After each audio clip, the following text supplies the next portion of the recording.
Where nice guys and the codependent women fall apart is they attach before they allow the actions to cause an attachment. They simply attach. They don't have balanced boundaries.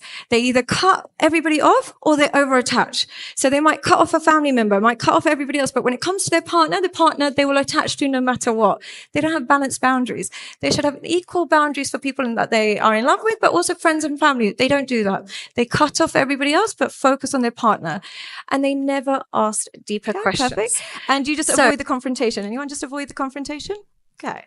Now, if you answered along the lines I was kind of trying to avoid the conversations, avoid the confrontation, avoid any kind of emotional tensions, then you're probably the nice guy.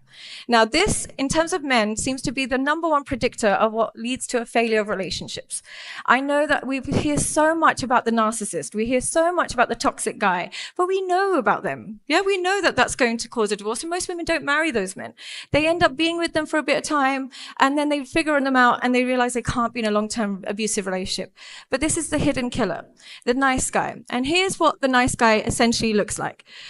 Firstly, I have yet to meet a nice guy that doesn't have some childhood concerns. And what I mean by childhood issues is usually they grew up in a broken home.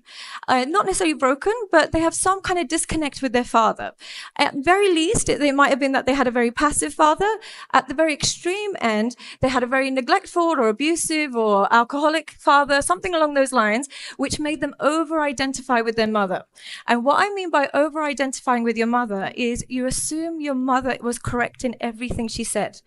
And as a result, they become submissive to women in general. They tend to believe women in every way, shape, or form. And they really seek female approval. They disconnect with the males in their life, particularly their father. And then they seem to think that women essentially are the only people you should care about. Their approval matters more than anything. So they tend to have some kind of fathers and a mother. It doesn't mean anybody with a broken home. It's only when their mother was excessively a victim, when the mother took no accountability. She put her needs first, maybe blocked access, or maybe poisoned his mind against their father. It tends to be the making of a nice guy. What happens then is because they don't have access to their father, or because they feel like if they speak to their father, their mom's going to be mad at them, they really tiptoe around female approval.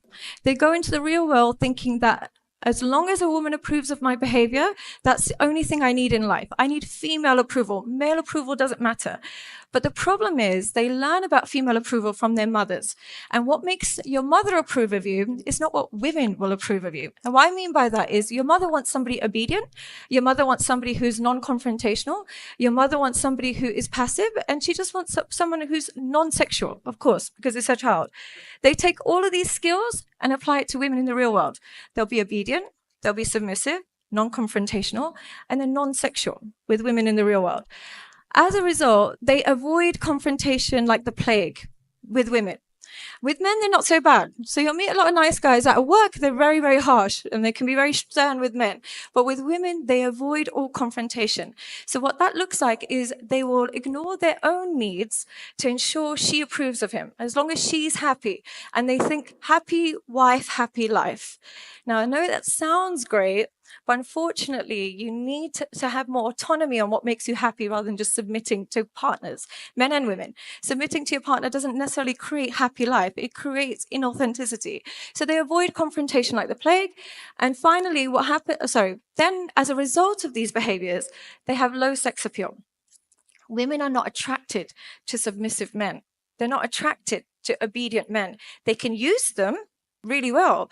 They can use them because maybe they think, oh, at least he won't cheat on me, so I'll just pick him. Or at least he won't be in the club every night, I'll just pick him. Or at least he doesn't get a lot of girls, he won't cheat on me. But they won't necessarily be hyper attracted to this man.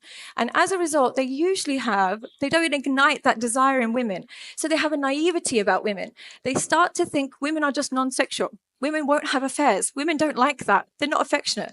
So what that leads to is they allow their woman to kind of do whatever she wants because in their mind, they think she would never have an affair. She doesn't even like sleeping with me. She doesn't like kisses. She doesn't like all of that thing. They don't realize they make her not like that.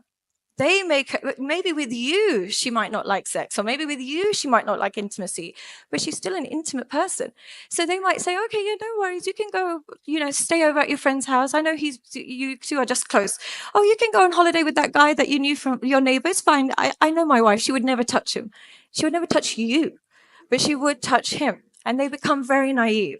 And as a result, these men tend to experience divorce without doing anything wrong. They haven't done anything.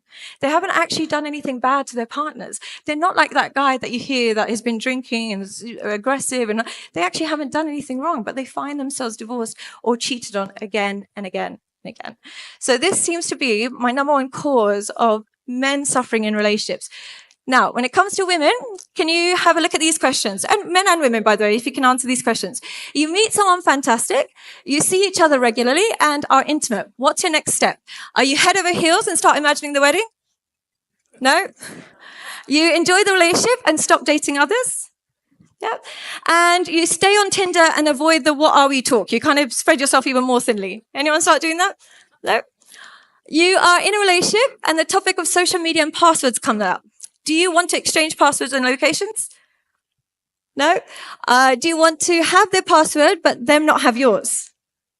Yeah? Or I don't need their password and I don't think they need mine. We have some boundaries. Yep. Now, how do you split finances? So, I feel guilty if someone spends on me, so I pay for everything. Does anyone do that? No? I usually spend less than my partner, allow them to kind of endow you, or we split them equally. What would you say you are? Yeah. Now, you notice your partner has been on dating apps on their phone and they were last active a few hours ago. They claim their phone was hacked and they have no idea why it was there. So, would you not fully believe them but stay in the relationship despite being hurt? How many of you would leave immediately and how many of you would not care? What would you think you would do? Yep.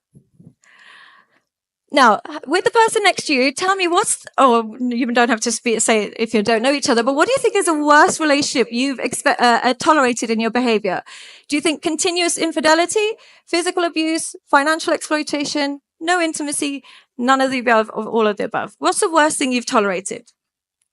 You don't have to say that out loud, but just have a think. What do you think is the worst behavior you've conducted? Infidelity, physical abuse, financial exploitation, no intimacy, none of the above, or all of the above. What do you think? Now, if you have answered in a way that's a bit concerning about what you've tolerated, you've probably created the codependent woman. Just like we have the nice guy, there is a female equivalent. And the female equivalent that I find with a lot of my clients and a lot of my followers is the codependent woman.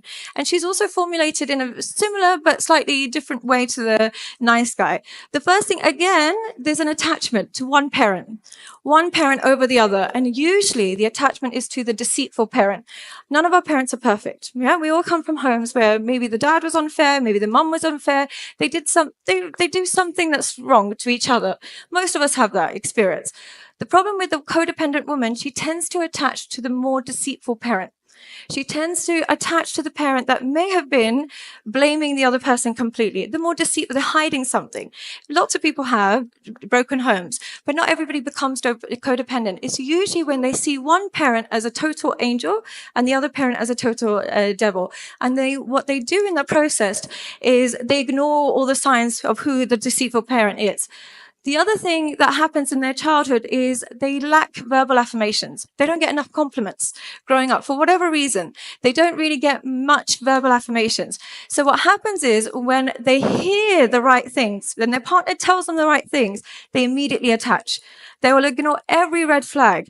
Even if the guy is in prison writing her nice letters, she'll marry him. Yeah, she'll get super attached to whoever says the right things, even if their behavior is the exact opposite. So I'll have clients that might catch their partner doing all sorts of problematic behavior, but they will still, they might be on, they might have never had any issues. They randomly catch an STD. Their partner will say, no, it's not my fault. You must be doing something.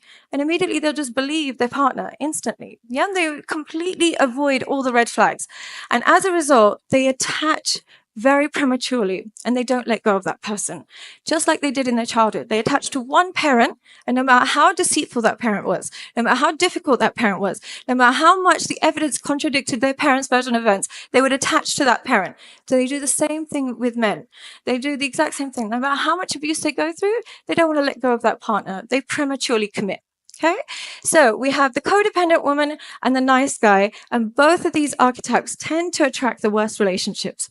They attract relationships that are very long because both of them are very committed to the cause, but they tend to attract the worst, and they very rarely attract each other. For some reason, they don't attract each other, and we'll look at the reasons why. Okay, so they tend to attract partners with excessive trauma. Lots and lots of trauma. The reason why they attach to people with lots of trauma is both of these people don't like talking about themselves. They don't like discussing their intimate details. They're quite closed. By attracting somebody with trauma, we can focus on their problems. Oh, you were abused. Perfect. Let's talk about that. Or you have an addiction. Perfect. That's another thing. They look for somebody with addictions. Oh, you have an addiction. Let me help you. Let me save you. The focus gets shifted on their partner. They like to focus on their partner, not themselves, because they don't really have outward issues from what they think.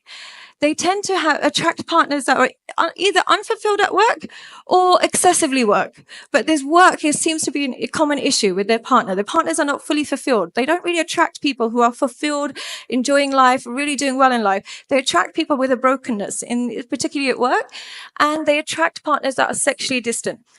They think that their partner is just sexually distant. They don't realize that their compromising and submissive behavior is causing the submission. They think their partner just has a low sex drive. They think their partner just doesn't like sex. They don't realize is that their passivity and their naivety is making them less attractive to their partner. Are you sick of swiping left, right, meeting the same kind of people who you've got nothing in common with? Then what you need to do is join me live in London on the 6th of September, where not only will you learn exactly everything you need to know about how to create a healthy, long-lasting relationship that is immune to infidelity, but you'll also get to meet like-minded people who are in the exact same position as you, who are looking to learn, grow, and most importantly, meet other people. If that sounds like you, then you need to click the link below to secure a ticket today.